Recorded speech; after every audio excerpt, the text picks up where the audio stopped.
What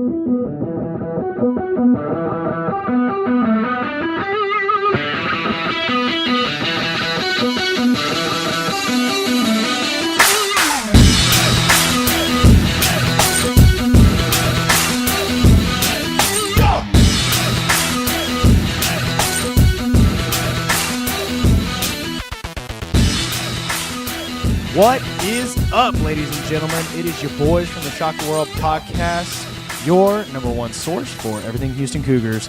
I'm your host, Harold Eason, here in 3 different places. The South Texas Dub Buster, old man Tim Hanna. Indeed, indeed. And Jameson Widener sitting here in lovely Houston, Texas. I know you've got a very festive background going on in your Skype. Hey, you got to put some lights up. You know, there's no presents under the tree, but you know there is. I do like the tree. Looks good. Looking nice. Good. So, a little bit of background. It feels so long since we've talked to you guys. So, basically 2 weeks have passed, and we're recording about 45 minutes before the LSU game goes in. So, we're not really going to put too much in-depth coverage on that game, probably just because you're probably going to be already have seen it by that time. But we'll talk about it and recap it more in the next episode. But I mean, we just got back after this last weekend on a very fun weekend in New Orleans, and would love to. Very long weekend. Yeah, long weekend. Would love to go back to go tailgate at the LSU game, but A, it's a weekday, and B, I'm not going back to Louisiana for a very long time. Must be nice. I'll be back there in February. There you go. But a lot of stuff has happened, and I guess we'll go ahead and start off with our bowl game against Fresno State in the lovely, lovely Hawaii Bowl on December 24th. Tim, you want to lead us on in? Yeah, so everybody knows we're playing Hawaii. It's on Christmas Eve, 7:30 p.m., so go ahead and schedule your Christmas Eve service and the opening of presents if you're into that sort of thing. We do one the night before, so schedule accordingly. It's going to be on ESPN. Should get pretty overall good reviews on this. I mean, I don't think we're up against too many other games that day, if I'm not mistaken, on for the NFL. There might be one other game. But as of right now, which I'm sure most of Cougar Nation feels this way, ESPN's split. Almost 50-50 of who's going to win this game. Although I really don't trust ESPN's quote-unquote FPI. It's pretty remarkable the difference between a bunch of teams, and we'll get into that for the bowl games. But we are favored by 2.5, and the over-under is about 49-50, somewhere around there. So they're thinking it's going to be a low-scoring game, and rightfully so. But before we jump into that, here's a couple things you need to know of who are the Bulldogs. First off, they're obviously in the Mountain West. Right. They finished second behind Boise State. They lost in the conference championship game against the Jeff Tedford, which is the former Cal head coach, is now the coach for the Fresno State Bulldogs. A couple key games that they have. They did get mollywopped by Bama and Washington. I mean, it wasn't even close. Pretty rough. They lost to Bama 41-10, and then they lost to Washington 48-16. Sure. A couple key wins that they had this year. They did beat 7-5 Wyoming, which Wyoming did not live up to the hype that they had the game here with what's that quarterback? What's his name? Josh Allen? I can't remember, but Kyle Allen? No, definitely not Kyle Allen. Well, he didn't live up to the hype either. I wasn't going to say that. I wasn't going to be that guy. I would gladly. But they did beat. It's Josh Allen. I think you're right, Josh Allen. Right. Okay. They did beat 10-2 San Diego State, and they beat Boise the first time around, 28-17. Right. But there's something weird with what determines home field advantage and whatnot. Somehow Boise got ahead of them, and they ended up hosting the conference championship game, and the home field advantage really played in their favor. They ended up losing. Fresno State ended up losing to Boise State 17-14 in their conference championship game. So that's kind of been their schedule this year. They're a really well-coached team. We're going to have to respect the hell out of these guys, because if not, it's going to be Vegas Bowl 2.0, unfortunately. I mean, what, Tedford? Against another Mountain West team. But that's true. Mm-hmm. And so that would be against two reigning coaches of the year for the Mountain West Conference, correct? A couple of statty boys that everybody should know. Sure. Fresno State does not have that great of an offense. They're only middle of the pack, well, a little less than middle of the pack. They're number 83 in total offense. Meanwhile, U of H is number 83 in total defense. But I accredit that more to the style of offenses that we're playing. You got to think about all the high-octane offenses we played this year between – now, this is just yards per game. So Navy racked up a bunch of rushing yards in the first half. You got to think USF racked up some yards. Texas Tech racked up yards. Right. Memphis. There's somebody else that I'm missing, just not off the top of my head. But that's a little misleading because we have an excellent rush defense. U of H is number 35 in total defense. I'm sorry, total offense.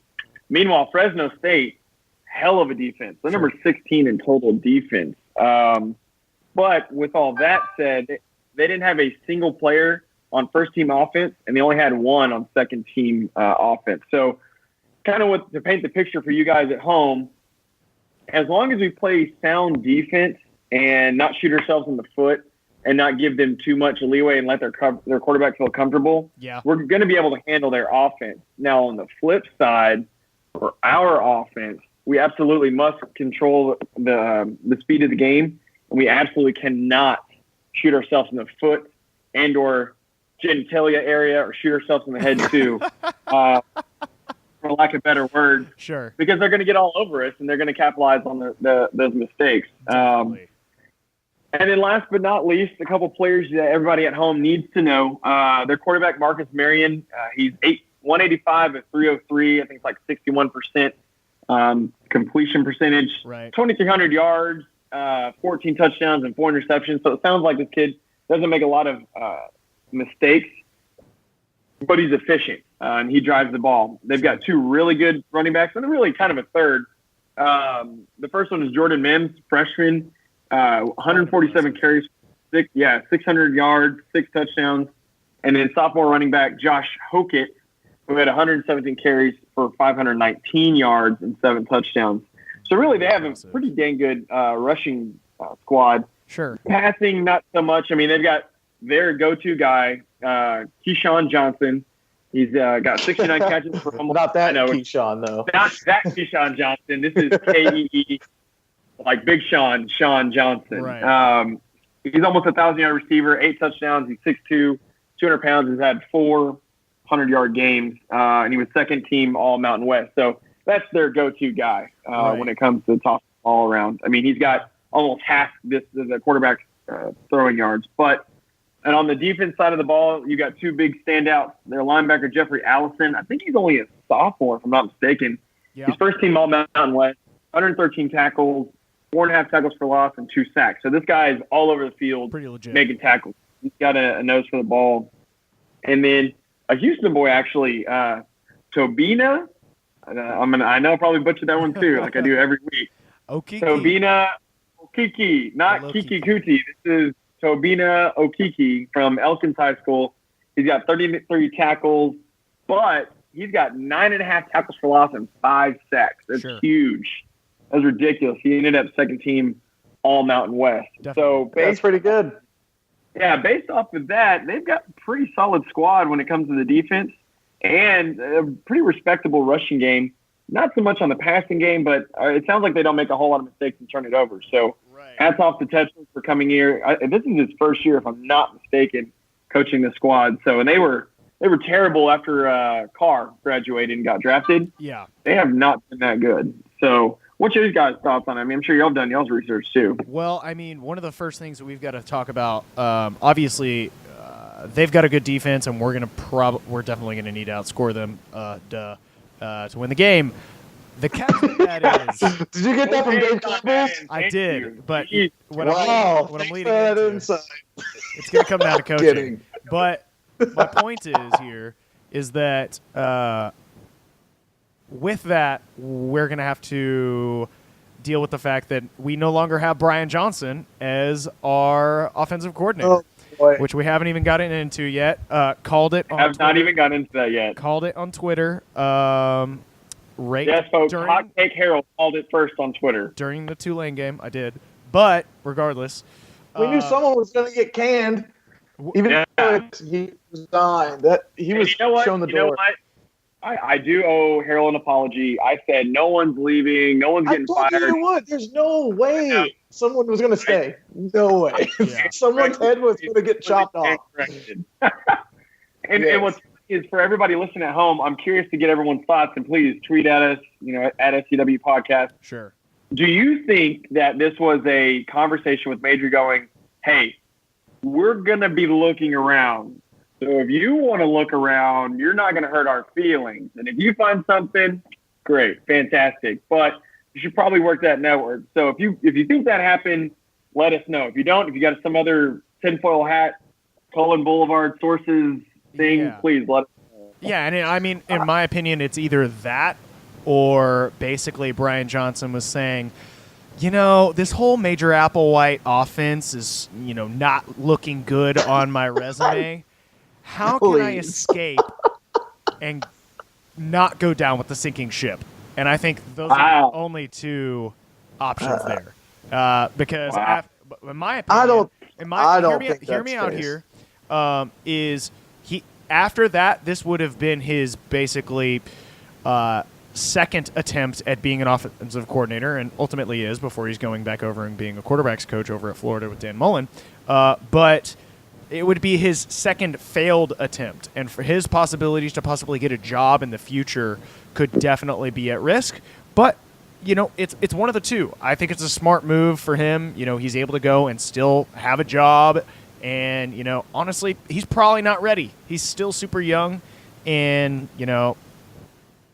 we'll see what it is after we hire another offensive coordinator for next year. But regardless, Major Applewhite's calling the plays for this game. Repeat of the bowl game from last year. And what do you guys think, and how do you think that's going to roll? I'll let you start off, Jameson. Well, just to kind of piggyback off your Brian Johnson thing, I think it was the numbers are there. The stats, the offense has just been horrible. Major's obviously been getting pressure. 7-5 is not good enough, and I think he basically just told Brian, like, listen, man, I'm going to have to make a change. Just, saw where Mullen got the job, reach back out, see if you, and then on your way. Boom. No, love loss, whatever. I don't think it was John. Like, no one would take a demotion, especially at this level. I don't even think it's even Major's thing. But here's the thing. Major Applewhite's – I'm part of the believers that anyone that's expecting some – major change shit I did there to come during the bowl game when if Brian Johnson isn't there, like, it's just not going to happen. I think we're going to see a lot of the same offense. I think it needs to be a little bit more fluid, and kind of how we mentioned a couple episodes ago, how plays kind of build off of each other. Maybe we'll see that because Major did a pretty decent job of that when he was OC, prior to the bowl game. I just hope we don't see another, like you said earlier, another Las Vegas Bowl 2.0 with our offense, which could very easily happen. Right. Yeah. So, I don't know. Overall, I mean, this is going to be a game that's probably, I don't even know where to start, because their offense obviously isn't producing very well as far as there are weaknesses. So they're not throwing the ball where our weaknesses are. But they may switch that game plan up for this time, and luckily, obviously they've got this Hockett and Johnson kid that are running all over people, and our rush game is pretty good on the defensive side. So that's going to be to our advantage. We're just going to need to be able to score, right? We're going to have better athletes than them, like we do almost every other time we line up against somebody in the American, and it's going to be no different with them.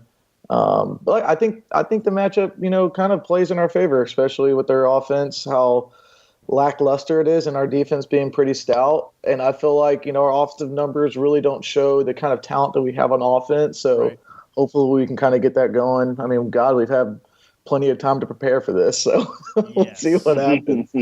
That is true. Yeah, it's one of those deals where, luckily the Hawaii, this bowl game is kind of. If you're going to not go to a top-tier bowl, this is a good bowl to go to because you get a lot of exposure because it's on Christmas Eve, And Right. your recruiter can go to, the guys who are on the road and be like, hey, yeah, ask some of your future teammates. They just spent their winter break in Hawaii. Which Yeah. is nice. Well, not to mention, like I've said on our group, the seniors have now been to, what did I say? Dallas, Atlanta, Hawaii, and Vegas in 4 years. I tell you what, though, overall, the growth that we've had since that, besides 2012 with the mishap that was with Sure. Coach Levine, we've been fairly consistent from 13 to now going into 18, where minimum is bowl game, period. No ifs, ands, or buts. Sure. And I think that's a huge step forward, because going from when Bryles took over through Sumlin to Levine, it was kind of like, yeah, we could blow the roof off, or we could wind up flat on our face and sitting home again. So I think it's awesome that we're at that point now where it's like bowl games expected. We should be competing for a conference championship every 2 to 3 years with no ifs, ands, or buts about it, period. Right. I want every year, period. No, I agree, but I just want to be a realist, and I don't think we can do. Truthfully, with the resources that we have, I don't think that we can compete for a conference championship every single year, because we're going to have always a constant revolving door of coaches. I think that's just the sad reality that it is. Yeah. And if we don't, then we got an issue, to be honest. Mm-hmm. Yeah, so Until we get into a bigger conference is the way it's going to be. Yeah, I was talking with my dad Double-edged about this sword earlier, and I think it's just I will be content with the fact that we're sticking in, even like Tim was saying, in these down years, where we're sticking in the top 2 of our division, which is, as of today, where we're finishing out. So it would be a whole lot better if, obviously, we were competing and then ended up, even in a not-so-great year. Maybe we don't win the championship game, but, this is sort of our floor, in my opinion, of acceptableness. And Major's going to have to, call a really good game, and hopefully not keep throwing the same dirt on the wall. Honestly, this whole Brian Johnson thing leaving and Major taking the reins on the offense has made this bowl game that even more interesting, I think, from a Cougar fan perspective to watch and take note as to really how he wants to do things, and we'll just kind of see what happens from there. But, hey, the Hawaii Bowl, it's New Year's Eve. I mean, Christmas Eve. Like, I've watched this game every year. The first year I actually probably watched it was when U of H got into the famous brawl with Hawaii, actually back in, 05, 06? 03. Yeah. 03? Okay, wow, so even longer. And then it's been kind of like in our family's little Christmas Eve deal. We watch the Hawaii Bowl every year, no matter who it is. And then now this year it's like, oh boy, get the eggnog ready. I don't know. Are you serious, Clark? Where's the title? I like it. So cool. What would you guys? What would you say y'all's predictions are going to be? Over-unders 49, 50, somewhere on there. I think I'm going to go with the under. I think looking at all their scores from this year, I say U of H wins 24-21. Ooh, that's a close one. Why so close? The line's only like 2.5 points. I think it's going to be a close game, too. I'd like for it to be blowout, personally. Right. I just don't know what team's going to show up. I truthfully don't. Are we the team that lost to Tulane, or are we the team that beat USF? Sure. In my opinion, I think in almost every single one of our games, we've at least gotten 2 field goals, so that's 6 points. I'm going to hope that we can score 3 touchdowns on these guys, and overall, they're scoring really, in the 20s, it's low. A little bit lower. So I think with our defense, we should be able to hold them to 17. So I'm picking a 27-17 victory.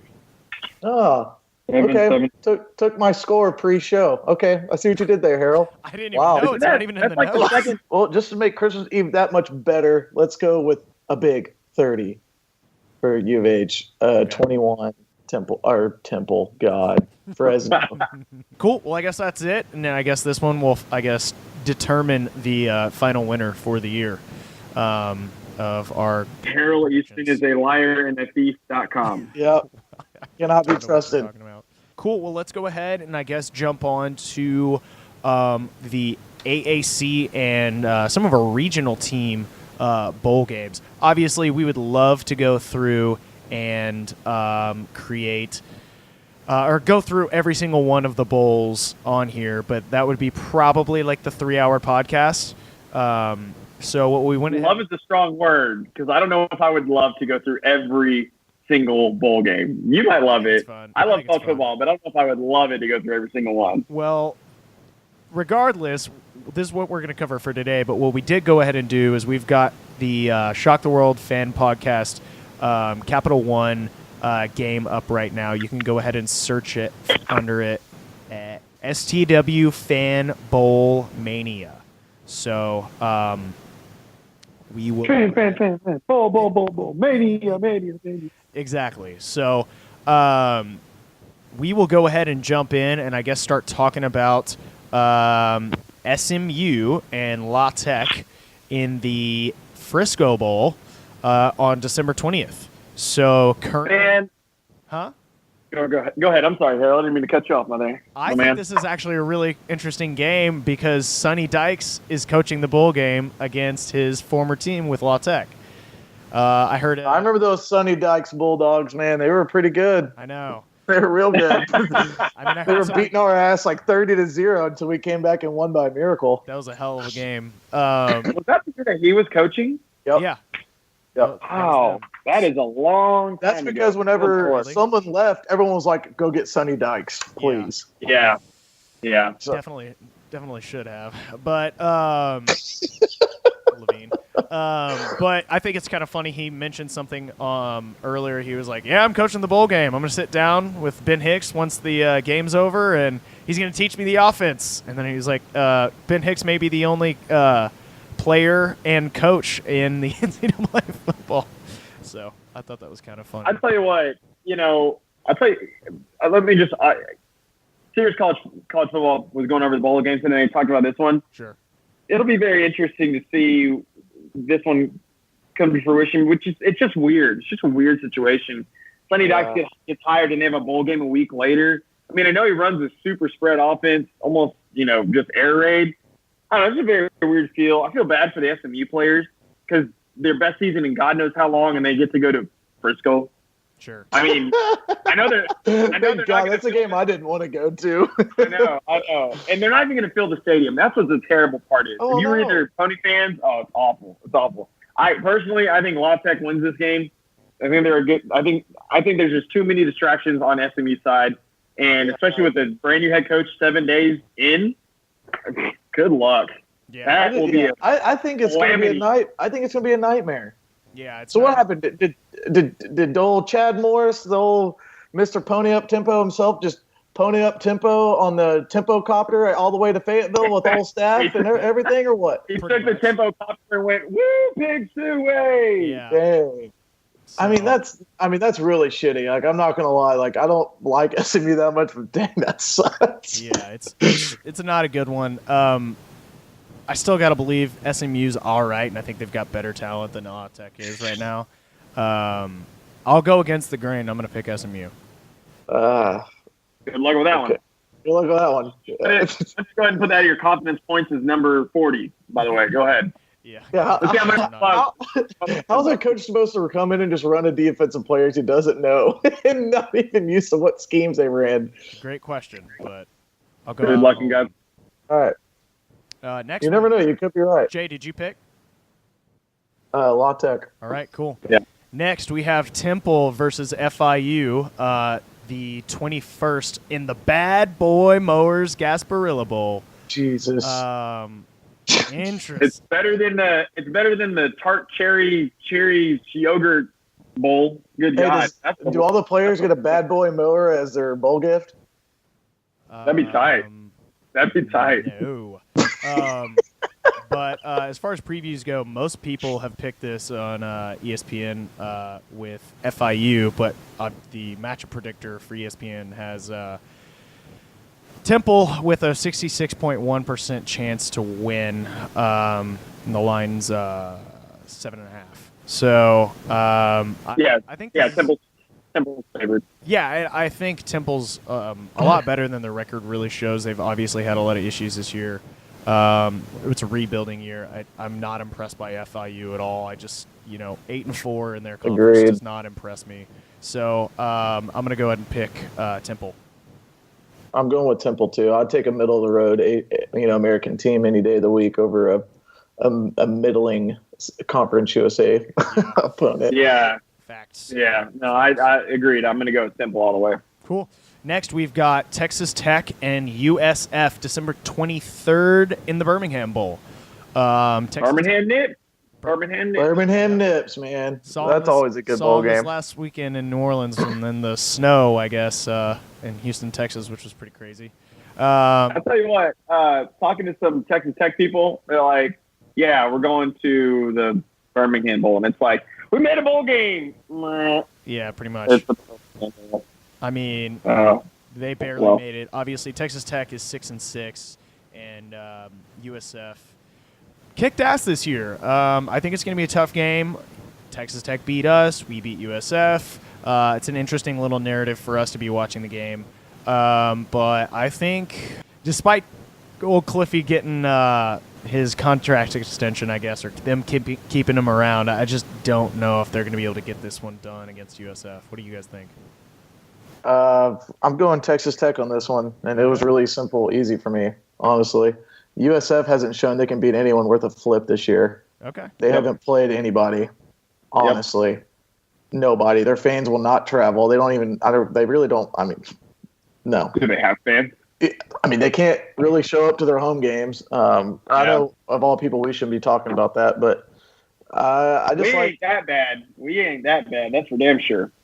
I just think – and, I don't know.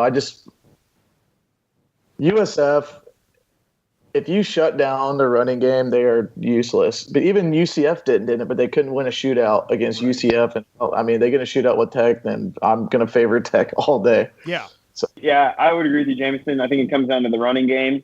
And if you tell me that you put USF in a box and force them to throw, I think Tech's defense has stepped up and done better. That's true. yeah. And USF can't. They can't be one-dimensional. We didn't even really have an offense. We had a brand-new quarterback that game. We were able to. That's what I'm saying. Yeah. I have no faith in USF. I think UCF was a rivalry game, and that's it. You play it for your rival. And that was their last big and only chance to really make the splash and just be their year. And Charlie's homewarming part or coming out party, but they couldn't. Right. So me, I got to pick Texas Tech on this one too. Cool. Well, the next game we have is Navy, who just took an L this last week against Army for the second year in a row in what was possibly one of the craziest snowy games I've That was ever an awesome seen. game. Awesome game from what I remember on Bourbon Street. But it's against UVA. So Navy's favored by 60 points with 1 point. Whoa. Sorry, percent. 60 points, all right. I think if they're favored by 60 points, it's off the books. Like you're not allowed to bet on that in Vegas. I think it's that high. No, it would be 60%. I don't know.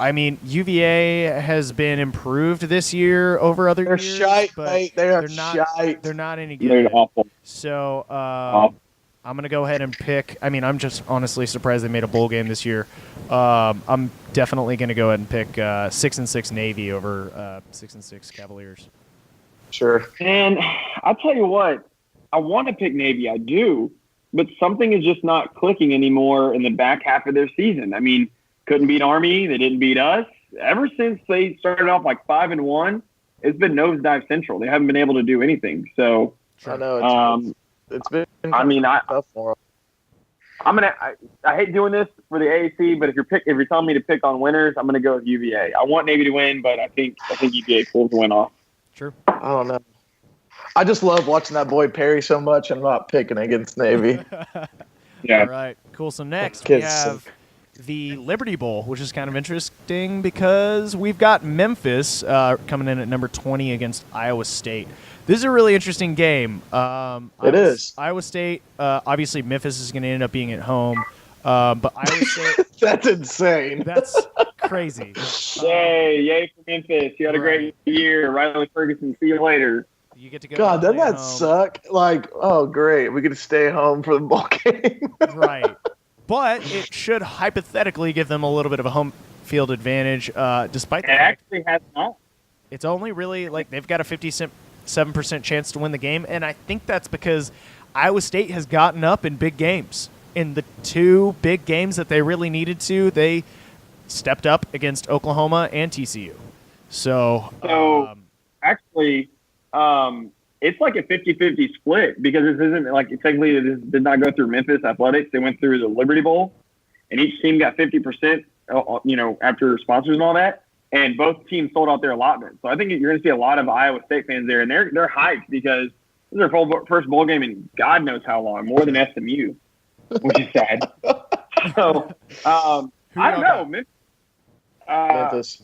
Oh, man, tough one for me too. I'll pull for Memphis, but I think there's definitely a chance that Iowa State can come in and just mollywop them by 14. I'm gonna go with Memphis. What's up with the mollywop turn today? I hear both of you buffoons have used that. Great question. Well, it's the first thing that came to my mind when I see you lose to a team 48-10 and 48-16. Yeah. So. Oh no, That's Memphis. about. Yep. Tim, who you got? Pick. Yeah, Memphis. Okay, cool. Memphis. Next, we have in the Chick-fil-A Peach Bowl, number 12 UCF against number 7 Auburn. Auburn is favored by 71% and by 9.5 points. What do y'all think about this? Shocker. Yeah, I know. Auburn. I think Auburn wins, but UCF covers and loses by less than a touchdown. I think that's a pretty good statement. I'm not sure that if Auburn plays the way that they have been recently, that they're going to lose this game. Obviously, we're all going to be rooting for UCF, for an American team, to go in there and win again, and make it for sure 3 in a row since the CFP. But I think it's going to be tough. Do I think they can? Obviously, it's kind of a weird situation because Scott Frost is going to be coaching the game, but I mean he's also gone. So my only worry for UCF is, and I believe I said it a couple episodes ago, or the difference between UCF and the Peach Bowl compared to our team in the Peach Bowl is we hit Florida State in the mouth harder than they hit us. You know what I mean? It was going back and forth blows. UCF gets pushed around in the trenches like it's nobody's business. Very true. Memphis was blowing them off the line of scrimmage. Auburn has a killer running game when it gets going. If that train gets going and they're pushing UCF's front 7 backwards, it's going to be a long day for UCF. Indeed. A very long day. And then I still don't like this whole Scott Frost leaving thing, and I'm glad he's staying for the bowl game. I mean, it's a lot of class, yada, yada. I don't know. Don't like it. I hope they win, but I think the easy pick is Auburn here. Indeed. I'm there with you. Okay, so next we're going to move on to a couple of the regional ones for our friends and family in and around Texas. So first one's going to come off in the Academy Texas Bowl, December 27th with UT versus Missouri. What do you guys think about this game? Hermie couldn't have got a better bowl. Well, for one, they got a better bowl game. It'll be a virtual home game for UT. Right. Secondly, Missouri has now lost 4 coaches to UCF. Heupel took everybody, including all the offense. So this could be not a better godsend. No one wants to be in the safe zone. Mark my words. Mark my words. UT wins this game. They will start ranked in the top 25 next year. Fact. Okay. That's a fact. They're going to start ranked in the top 25 if they lose this game. They got a number 2 recruiting class. I mean, shit. Yeah. I know. Their recruiting class is sick. Yeah. It's scary good. I think I'd be pulling for anybody that was versing the cesspool that is Missouri currently, and I think UT is going to pull this one out. Watch the they trigger. have to. Missouri is not good. Watch the trigger warning. Oh, I know. Trigger warnings. Hey, let's not get all political. You know how that gets. Yeah. It's not political. This is about football, not politics. Some other podcasts are getting real political around here. Hey, we try to keep you guys thinking we're ambiguous. So we try to keep it on the field. Exactly. So next we have the Valero Alamo Bowl.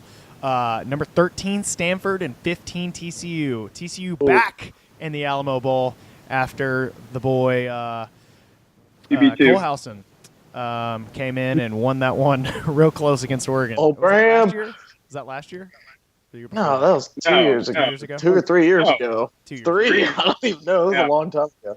Yeah. But This might be one of the best bowl games of this the year, entire year. honestly. I agree. Yeah.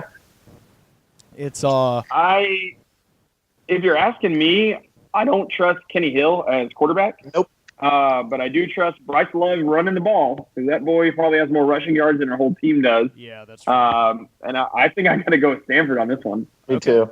Interesting. Yeah, Actually, I think I'm on going with ESPN in the Bowl Mania, most people are picking TCU, but the way that Stanford's been running recently, I think they're going to be able to win this one. Yeah. Then I guess I'll go ahead and pick up. We'll do the Belk Bowl, December 29th. Wake Forest versus Texas A&M. I think this is an easy pick. Wake isn't. I don't see any way that they're going to be able to, even though they're 7-5, be able to pick up a win over Texas A&M in this one, despite all the issues. Mm-hmm. A&M and the Belk Bowl becoming like a recent little partnership there, huh? Yeah. Seems like they go to the Belk Bowl every other year. What happens when you go 8-5 and you're destined to go 8-5 the rest of your life? Pretty much. Belk Bowl or Texas Bowl, one of the two for them. You know what's funny? No, never mind. I was wrong. I think A&M's gonna win this game just purely because they've got a better quarterback play and a better defense. Sure. That's just my opinion. Yeah. Good old Jimbo's going to coach A&M up to his first win. Is he coaching the bowl game? There's no way. I don't know. No, I don't think he is. I haven't even paid attention to that crap ever since that got announced. You got to be kidding me. Money, baby. Money. That'd be the last for our regional games, and then next we're going to go ahead and jump off to the playoff, where we have we'll start with the Clemson Tigers up against Roll Tide Roll Alabama. Clemson is number 1, and Alabama is number 4 coming in. Oh, darn. They're number 4, and they get shipped off to the Sugar Bowl. I know. Darn. Couldn't have asked any better. No. Oh, God. Really couldn't. I think this is going to be, this would be one hell of a freaking weekend in New Orleans. It's going to be nasty. Oh, my God. I can't wait for old Row and Barstool Snapchats all over the internet. It's going to be great. But what are y'all's thoughts on this game? I don't know. I'm torn. I'm honestly torn. Same. I think Clemson's going to win this game. Same. Okay.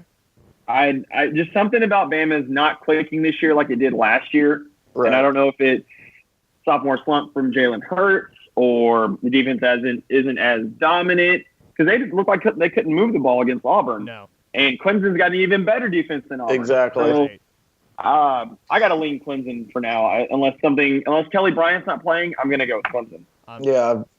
I like Clemson's. Their front seven, their D line is just incredible. But like Tim said, something's just not clicking on offense for Alabama. Probably since Lane Kiffin departed, they've been honestly a little bit different as far as last year goes. Sure. On the offensive side of the ball. So.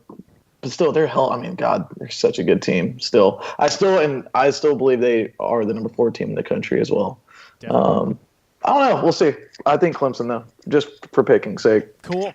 Well, next we have number 2 OU versus number 3 Georgia in the Rose Bowl. This is going to be a hell of a game. But personally, I think OU is just unstoppable with Baker Mayfield. Now. Yeah. I think personally, I think they're probably going to go all the way. All the way to end up winning the Natty? Yeah. Possible. I don't know. I think they're better than Georgia. Yeah, I think Georgia's really good, but I think OU's even better. I gotta lean OU for this game, just purely because of Baker Field. I'm not betting it's Baker at this point. Yeah, no. It's pretty hard to. And I mean, in my opinion, Georgia just kind of looks overall not as good as they were hyped up to be for the entire season. Besides maybe the SEC championship game. I still really don't know how good Georgia really is. Well, this is our last chance to sort of because to see how good they really it's just been Notre Dame, and then they beat Auburn in the rematch, and Auburn they played their probably worst game all year. Yeah. I don't even know. We'll see. So, if you had to pick today, like I picked OU, who would you guys pick to win the championship overall? Because we may not get to back on some more football talk until after the bowl games. If we're saying it's OU versus Clemson, ooh, that'll be a damn good game. I think it would have to be Clemson because they've been there before. Okay. They've got I don't know if they have a better QB, but they have a better defense, and I think defense wins championships, and I think Clemson would win that game against OU. Okay. Jay? I'm not picking against Dabo, and when it comes to a final, though, I'm kind of with them on that. Cool. I learned my lesson last year. Well, hell. Honestly, I think it's either whoever wins between Bama or Clemson is going to be your national champion. Okay. Yeah. All right. That's what I think. Well,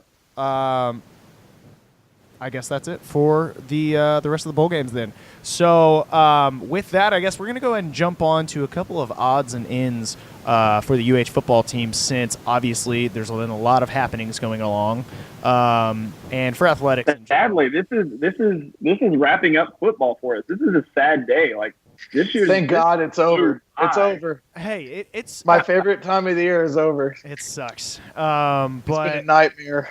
But there's still lots to come. We got baseball. We got basketball. I'm ready for baseball season. I'm dying for some baseball. Mm-hmm. So let's go ahead and jump in. So first thing on the top of the list, I think we all have to sort of talk about Ed Oliver being consensus All-American, tied with Hercules, possibly the coolest name I've ever heard of, Mataafa from Wazoo, AP number 2, Sporting News 2 for the ties, and then WFFA, AFCA, and WCFF all number 1. Very impressive. It's sad to see that probably our last year with Ed is going to be next year. But I saw some things where if you were looking at the 2018 draft and he was ready to go now, he would go number 2. Yeah, he'd be a top 5 pick this year. The dude That's insane. He just got no. I mean, he's another Jadeveon Clowney, just not as big. But it does not matter. They More double like team Sue. him, they triple team him. Huh? It's more like Ndamukong Suh. Yeah. But what I'm saying is people were foaming at the mouth for Jadeveon Clowney his sophomore year. So that's what the comparison I was trying to draw. I mean, and not to mention, I forgot to write this in the notes, but he won the Outland Trophy as a sophomore. He's the first sophomore ever to do that. I mean, that's huge respect for his ability and his talent. Definitely. Next, we have we got to talk more about the Brian Johnson issue. So, Brian Johnson gone to Florida. Who do you guys think are going to be a couple of the guys who are going to be at the top of the list? I don't know, but I can tell you Kendall Browse is not going to be one of them. So if you're out there listening thinking that we think it's a possibility, it's not happening. Just let it go. Yeah, I mean, sources from the school say that it's not going to happen. Correctamundo. Well, there's a couple names being thrown out there. Kendall's one. Noel Mazzone is being possibly a name out there. Graham Harrell. I'm going to throw a wild card. I don't think it's any 3 of those. I think there's someone in Majors Network that he knows has already reached out to. I agree. And he's waiting until the AFCA convention, and it'll come out after that. I mean, there's no what my worry was with Brian Johnson leaving is that we're going to lose some recruits. If they haven't left by now, I don't think they're going to leave. So with that being said, I think he's going to go out and get his guy who's going to run Majors offense, that knows what he wants, blah, blah, blah. And I think it's going to be something in Majors Network. I agree. I would also be I would like to see whoever the offensive coordinator is over at Sam Houston be thought about as well. I don't remember his name off the top of my head. Oh, yeah, dude. But he has done wonders at Sam. If you want to go ahead and change your offense up from this boring ass crap that we've got right now, that's the guy you want to go get. But the problem is with Sam Houston's offense, you got to have a lot of good running backs. And I don't really have all the giant faith in all of our running backs right now. I think that's a Kenneth Pope issue, but that's another topic for another day. Next, I think we should all talk about probably, how this pick is going to go down. UH announced earlier this week, Chris Pesman is now the UH VP for Intercollegiate Athletics. Impressive hire by the squad, and nice to have a former Cougar back over on the home guys team. I think this is a great hire. I don't know. What do you guys think? He just looks like he commands presence in a room, unlike the previous two guys that we've had. Definitely. You just look at him, and he kind of just looks kind of like more like an alpha male, like figure, like I know what I'm doing. Like if something goes wrong, come to me, and I will help you get it fixed. He seems like that kind of guy. I liked his press conference for sure, and anyone that Tillman likes, I'm gonna like. So that's just kind of how I look at it. Sure. Yeah, I think having a Coug in that position, I didn't necessarily like the way it all went down. To me, it seemed like we zoned into one guy and got that one guy. Did we maybe reach out? No, we will never know, but did we reach out to someone else? Did we vet anybody else? I would have liked to see maybe 2 or 3 names floated around, but I'm happy that Chris is going to take the position because I'm going to wish him all the best, and I want a Coug to succeed because when he succeeds, we all succeed.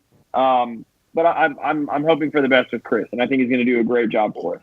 It seemed like in the press conference that, kind of going off what you said, Tim, like Tillman thanked one of his board of regents that was close to Chris Pesman already. They played, and he knew. I think it was kind of one of those deals like, hey, go get Chris. He's ready to come home. He'll take the job, and he'll do a hell of a job at it.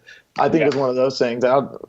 They maybe talked to 1 or 2 more people just to you know how part of the process you have to interview at least 3, quote unquote, maybe for the gig. But I think they knew their guy all along. Yeah, I mean, in my opinion, I think it's great. One of the things a lot of people will be like, oh, I don't want to do another like homer just because they're a homer and they're going to stay. I think this was a different situation as far as when you're looking at coaches. I don't think that's necessarily the first thing you should go gravitate towards because you could run into a Cliff Kingsbury issue very quickly.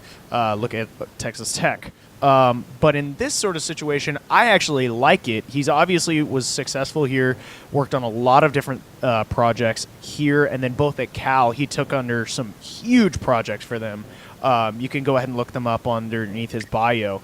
But bringing an athletic director back who's a Coug alumni, but also was a 3-year letterman underneath football and a captain when Andre Ware was slinging the ball. It brings a level of understanding of the University of Houston that someone like Mac Rhodes or Hunter Yurachek may not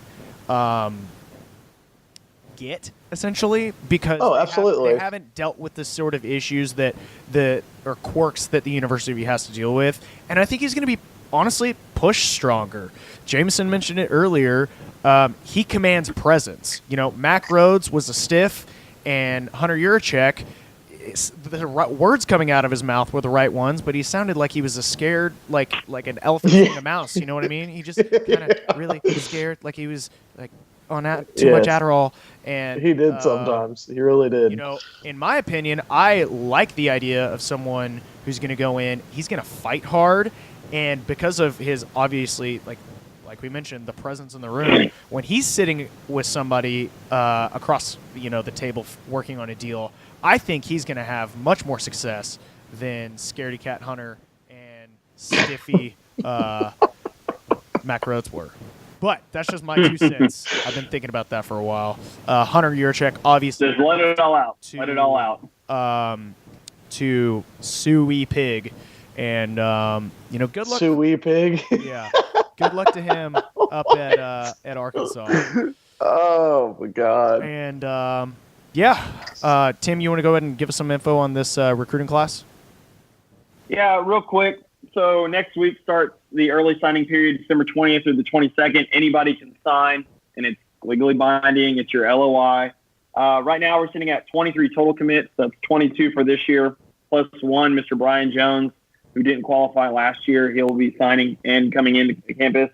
So with that said, we only have spots for about maybe 1 or 2 more other guys. I'm sure we'll have 1 or 2 leave the campus after this semester. But with that said, we will sign a full class, which is great.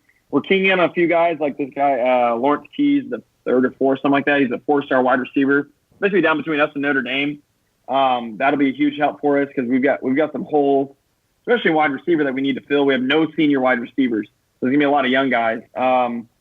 But if you are curious and want to see kind of like where we're standing with, how many scholarships can we give and blah, blah, blah. Do we need a cornerback or an O-line? Go to our podcast, ShockTheWorld podcast on Twitter. We just recently put up a graphic that shows a breakdown of every position, all on one nice, neat sheet. You can see this is how many seniors we have, how many wide receivers we have, so on and so forth.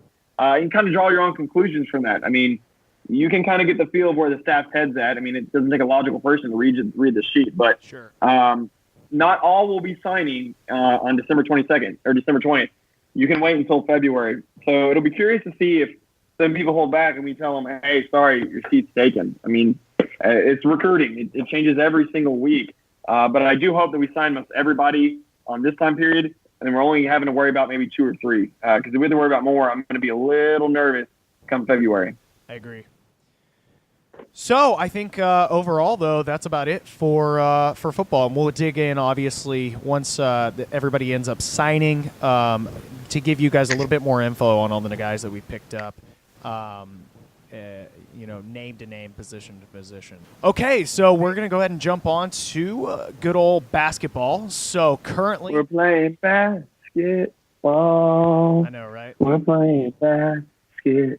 Indeed, you would be correct. And currently, your Coogs have a RPI of 68 with a strength of schedule of 257. Not so hot, but real-time RPI has us currently going 21 and 9. So tonight we're playing LSU, but I figure before we talk about that, we're going to go ahead and jump in and do a recap of our previous 4 games, I guess, since we talked to you guys last. Tim, you want to leave it off? Yeah, so we played University of New Orleans. U of H ends up winning 75-66. Rob Gray had a hell of a night. He had 23 points, and he was 8 for 8 from the charity free throw line. So overall good win. That's a win that we didn't have to stump our foot on, thank God, like we would last year. I think we already got that out of our system with Drexel. So hats off to Coach Sampson and not losing a game that we probably could have lost in previous years. Definitely. I completely agree. New Orleans was a tournament team this past year. They don't have a lot of team wins this year. They're 2-5, unfortunately. But overall, I mean, this is a sort of situation where this is a must win for us. And I am very happy with the way this turned out. And that's all I have to say without talking y'all's ear off about a game 4 games ago. So next. And then next we have U of H versus Arkansas. Huge win for the program. Won 91-65. Lots of people wrote about it. It was a dominating win. Arkansas was one of those teams turning the corner and doing better. Devin Davis actually led the night with 28 points and went 7 for 8 from the free throw line. This game was freaking awesome. I was able to make it to the game after a long day of working on some stuff for work, but ended up there probably like 5 minutes into the game. Remember, Coogs, bring cash when you go, because I tried to park in the parking garage, did not find cash, and spent 30 minutes trying to get to an ATM that actually worked in the Third Ward. So ended up making it in, and it was a very, very impressive. Devin Davis looked like an absolute star and really has been, really, really turning it up. On the flip side, Corey Davis, who had basically had a lackluster performance as far as true point guard positions go, did obviously lots of point, but we moved Galen to the point most of the time and pushed off Davis and Gray as guards. Gray didn't even have a hot game. He ended up with 11 points. Armani Brooks had the same amount of points, played it really well, great as far as 11 points in 11 minutes, so good for him. And Fabian White consistently coming in and playing well with 3 rebounds and 6 points. So overall, impressed. And I think this game is going to be, including the game tonight, going to be a definitive one for U of H, and it's a great win of the SEC. Yeah. Next game we had U of H versus Fairfield. Another game we could have stumped our toe on, but we didn't. We won 88-66. Sure. thankfully, 4 of the 5 starters were in double digits, including Rob Gray, who had 20 points. So another good win, another game we had to win. We cannot lose that game if we're going to try and get an at-large bid for the NCAA tournament. Yeah, I mean, this was a game where, Rob Gray came back. He ended up having 20 points. Corey Davis, again, they're giving him the ball more often. Van Beck had a good game, 10 points. And Davis is consistently giving us production. I mean, he had 9 rebounds. Breon Brady had 8, both of them in double digits in points. Coogs ended up winning by 22. This is just showing me. I mean, I went ahead and took a look at it, and the last 4 or 5 of our wins overall are winning by, 18 points or more. So I'm very impressed the way that things are going currently. And this is just another good win over an out-of-conference opponent. They're not doing so hot right now. They're currently 30-5, but still, these are the games that we can't just boneheadedly lose. Right. And then our last game before tonight's game, we played at St. Louis, a good team. We ended up winning 77-58. Pretty much dominated right like midway through the first quarter. After that, it was really just all U of H's ball. Rob Gray led the way with 24 points, including 13 of 13 from free throw. So hats off. Our free throw percentage is doing a lot better than it used to. Yes. And then what I liked is that we didn't turn the ball over much. We were great on field goal percentage, a little terrible on three-point percentage, but 37 rebounds. That's pretty damn good for a night at St. Louis against a good team. Yeah, I mean, seeing Rob Gray go for 13 of 13 is impressive. One of the things I love about Rob Gray, obviously he ended up having 24 points this game, is that the dude drives to the bucket. He's not afraid, and him and Devin Davis have really been carrying our team. Corey Davis ended up playing pretty well as well. Could have gotten some better production out of him and Galen. But overall, I'm impressed. Ended up beating them 77-58. And honestly, they've been a pretty good team in the past, and they had a really great crowd and a pretty nice stadium. So great for us to pick up a road win against a really big crowd. And I think that just shows, how well the Cougs can play in the long haul, go in and play in away. So with that, I guess we'll go ahead and jump on to the game for tonight.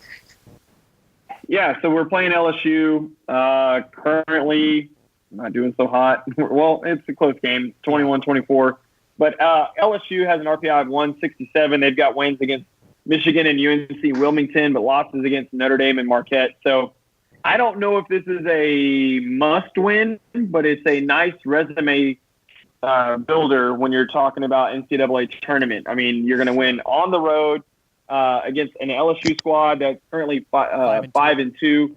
Yeah, so I think tonight we should be able to be just fine. It's just going to come down to, can we play defense, and how good or not good is Rob Gray and Devin Davis. Oh, definitely. It's one of those things where one of the things that Sampson mentioned was that overall offensively, this is probably the best team we'll have played from all their starting 5 positions, and like we mentioned before, it would be great to get another win over an SEC team. LSU, currently their only losses are to Marquette and Notre Dame. So obviously Marquette's not doing so hot this year, but that's a household basketball name. And Notre Dame is, they stomped them by 40 points, but they're ranked number 13 right now. So amazing. Tell you what, I'm very sad. Notre Dame is the real deal in basketball, and maybe not so much in football. Yeah. I'll tell you what's really sad. Rob Gray did not have his hair slicked back and in the man bun during warm-ups. He had his nice little curly hair out there. I wish he would have kept it for the game, but I think he's trying to grow up and seem more mature. So I'm sad to see Sampson put his hair in a man bun. Hey, I like the man bun. I do not. I'm not a fan of the man bun. Team man bun. Our next game is going to be against Prairie View A&M on 12/17 at 3 p.m. You can watch it on Flow Hoops. Correct. Good luck with that. I had a terrible outing with that. I already canceled my subscription. I'm not doing it again. Sure. That was kind of a waste of money. But anyways, they got an RPI of 117. This is an absolute must-win because Prairie View A&M is only going to get worse throughout the year. Yeah. Unless they just absolutely play that score. They do have wins against Eastern Kentucky and Georgia State, but losses against Utah, Oregon, UNLV, and A&M. Yeah.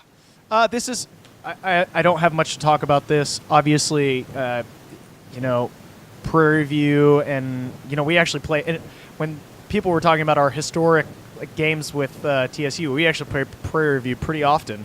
Yeah. This is going to be 4 p.m. I just don't see us not winning this game by, 20 points or more. Obviously very speculative. What I would like to see is some of the backup guys get some more playing time so that we can get some overall improvement from the bench, even though the bench has been playing very well. I want to see some more Fabian White, some Breon Brady, some of the other guys, Armani Brooks and Gabe getting some more game time. And then last. And then conference. Yeah, and then before that, that's the end of out of conference. If we can go beat LSU, Prairie View, A&M, Providence, that means we'll only have one loss out of conference, and I think it's going to bode really well when it comes to time for the selection committee. Definitely. So Providence, obviously, big player in the Big East and has always been pretty good. I don't know if you guys remember this. Young actually played there for a year before transferring back to Houston. And, I really hope we can win this game. It's going to be interesting because it's at this neutral casino site. But this is one where, on the road against a team that's used to playing some really big opponents, I want to see some serious improvement from guys like I'd say Corey is going to need to have a big game. Gray's obviously going to have a big game. I want to see the same amount of production from Davis and just really go out there and ball. Providence overall, they're currently favored by 51%. They're 7-3. They do have some, like you mentioned, some decent wins, and currently Bullock is their leader in points with Diallo right behind him. Bullock's averaging 15.1, Diallo at 11.4. But these guys can score, and their top 8 guys are all scoring 7 or more points per game on average, and they can hit the boards too. So Bullock is averaging as well 6.6 per game. And Diallo as well, 5 rebounds per game. So these guys know how to go up and make some stuff happen. Steals, they're looking okay with 1.3 per game. And blocks are not so hot. But this is one where I would love to see the Coogs go in and win, get another out-of-conference win right before we go into conference, leading off with USF. But what we're going to do is we're going to go ahead and actually talk about the conference mashups on its own little episode. So give you guys an outlook on a more in-depth look on conference, because obviously in the beginning of the year we talked about it a little bit, but now we have a little bit more to work with. So we'll go back and recap on the American Athletic Conference in basketball, who's killing it right now, and give you guys some more information on that. So overall, though, hope you guys enjoy the game tonight. And you guys got anything else before we close out?